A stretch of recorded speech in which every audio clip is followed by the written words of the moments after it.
کی سوالات حمد کے کر رہے ہیں 8ویں کلاس کے پہلا جو سبق ہے، تو 2 میں نے آپ کو بتا دیے۔ اللہ تعالیٰ کی تعریف جس میں بیان کیجیے اسے حمد کہتے ہیں، اور 3 صفات آپ لوگوں نے بیان کرنی ہے۔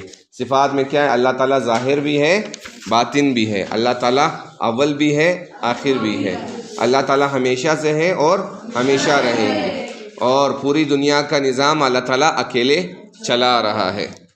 اور اچھا جی، اگلا سوال جیم میں پوچھ رہا ہے ورائے عقل ہے تیری خدائی سے کیا مراد ہے؟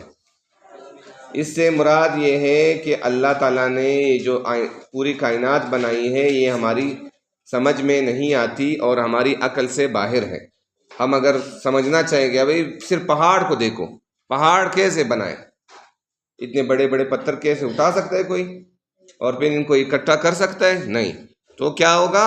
سمجھ میں نہ آنے والی۔ آپ لوگوں نے لکھنا ہے کہ ورائے عقل ہے تیری خدائی سے مراد ہے کہ اللہ تعالیٰ کی کائنات ہماری سمجھ میں نہیں آئے گی، کیونکہ یہ اتنی بڑی کائنات اللہ تعالیٰ نے اپنے کن فیکن کے حکم سے بیان ہے۔ آپ لوگوں نے اپنے آپ سے لکھنا ہے، پھر میں لکھواؤں گا بھی انشاءاللہ۔ کہ تیری سلطنت ہے جاویدانی سے کیا مراد ہے؟ اللہ تعالیٰ کی بادشاہت ہمیشہ قائم رہے گی، اس سے کیا مراد ہے؟ بادشاہت،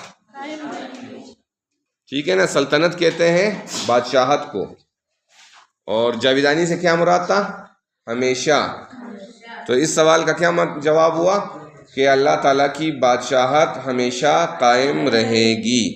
اچھا جی، یہ آگے لکھا ہوا ہے نظم کا خلاصہ لکھے۔ خلاصہ کہتے ہیں یعنی پوری نظم میں کیا بات بیان ہوئی ہے، تو آپ لوگوں نے تھوڑا سا ایک جملہ لکھنا ہے کہ اس نظم میں اسماعیل میرٹھی اللہ تعالیٰ کی صفات بیان کر رہا ہے۔ وہ کہتے ہیں کہ اللہ تعالیٰ ہمیشہ سے تھے اور ہمیشہ رہیں گے، اللہ تعالیٰ کی بادشاہت کو ہماری چھوٹی سی عقل نہیں سمجھ سکتی، اور اللہ تعالیٰ وقت کی قید سے آزاد ہے، اور اللہ تعالیٰ ظاہر بھی ہے اور باطن بھی ہے، اور اللہ تعالیٰ قہار بھی ہے اور رحمت کرنے والا بھی ہے۔ اچھا جی، اگلا نظم کے مطابق درست جواب پر ٹک کا نشان لگائے، درست کا نشان لگائے۔ خدایا ڈیش و ظاہر بھی تو ہے، وجود ہے کہ باطن؟ باطن پہ ٹک لگائیں، شاباش۔ باطن کا مطلب ہے چھپا ہوا، ظاہر کا مطلب ہے ظاہر۔ منزہ انفس و آفاق سے تو یا زمین سے؟ آفاق سے۔ تیری رحمت ہے یہ جلوے دکھاتی، مگر خود ڈیش و منظور ہے تو؟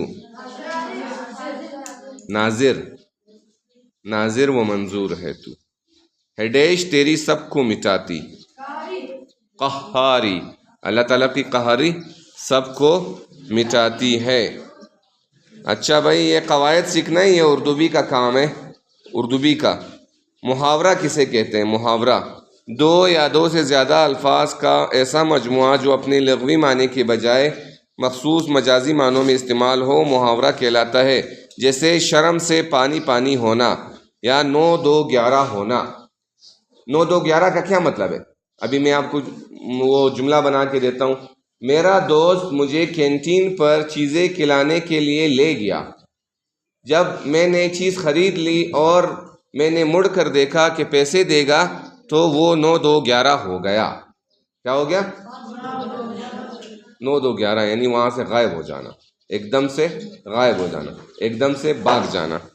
شرم سے پانی پانی ہونا، جب میرے چھوٹے بھائی نے کلاس میں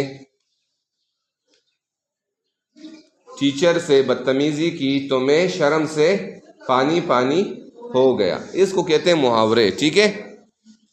ابھی یہ ہے شرم سے پانی پانی ہونے کا مطلب کسی پانی میں تبدیل ہونا نہیں، بلکہ حد درجہ شرمندہ ہونا، یعنی بہت زیادہ شرمندہ ہونا۔ 9 2 11 ہونے کا مطلب 9 جمع 2 11 نہیں، بلکہ موقع ملتے ہی فوراً بھاگ جانا ہے، موقع ملتے ہی فوراً بھاگ جانا ہے۔